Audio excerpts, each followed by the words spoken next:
It's a show where one misstep could cost you dearly. MasterChef Canada eliminated its first contestants from the top 12 last night, and here's how it all unfolded.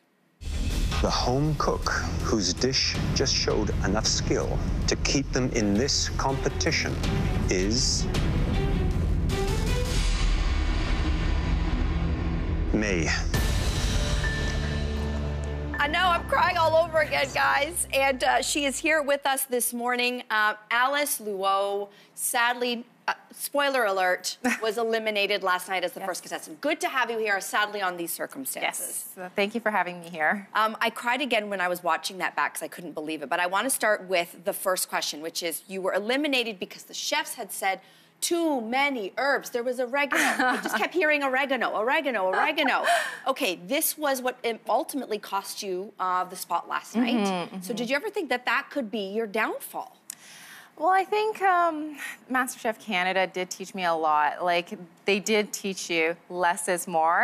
And I think that's something I did bring home. And I guess it was the oregano that sent me home. There it was. Okay, I want to go back because you see these shots that we're showing, because if anybody didn't watch or recapping from last night, the men did not have to cook in the last challenge last night. Now, I want to go to a specific guy, and that is Trevor, who won.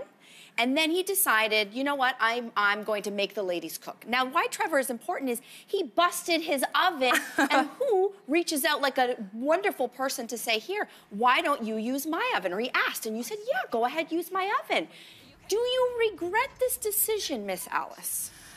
Well, I think I would, if this was to happen again, I would definitely do the exact same thing. You would? I would. You're a good person. See, the thing is, I walk into the competition being who I am, and that's something I wanted to carry throughout the competition. If I was to win the challenge because I was becoming like a little bit sneaky and stuff, I don't know. I don't think I could look at myself in the mirror and be like, I'm okay with this person.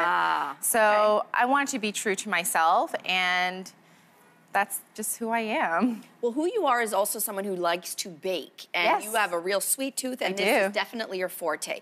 So getting back to our friend Trevor, which clearly now is in my crosshairs, he not only says that the men don't have to cook, but the ladies do, but he has a choice to give you ladies either a salt shaker or sugar cubes to say, with stone fruit of all things, you're either gonna make a sweet dish or a salty dish.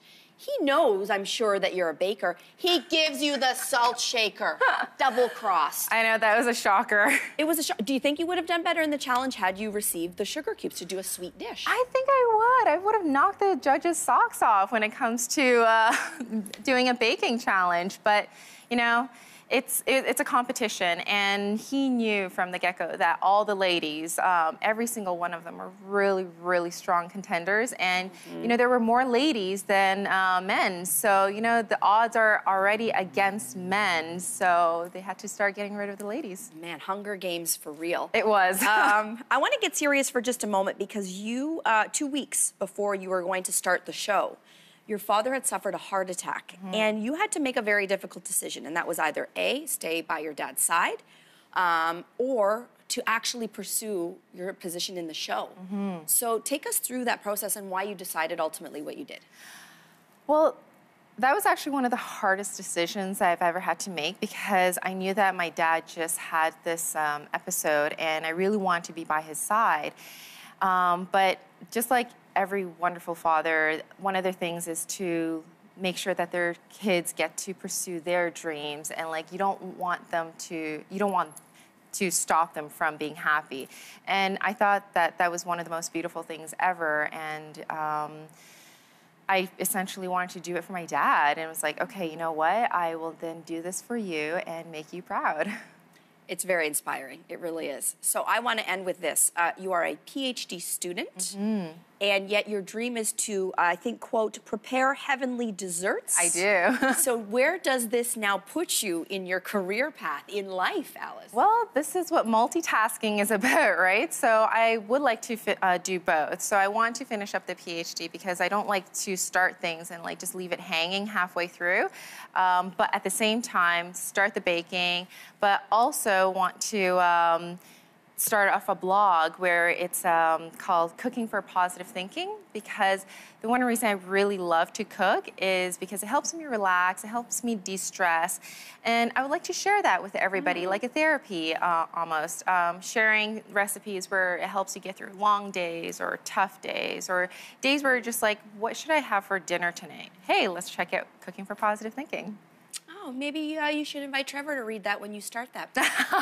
Love you. This has been a real pleasure. Again, sad to see you here on these circumstances, but wonderful to meet you in person. Thank you. Thank you so, so much. MasterChef Canada airs every Thursday, 9 p.m. Eastern, right here on CTV.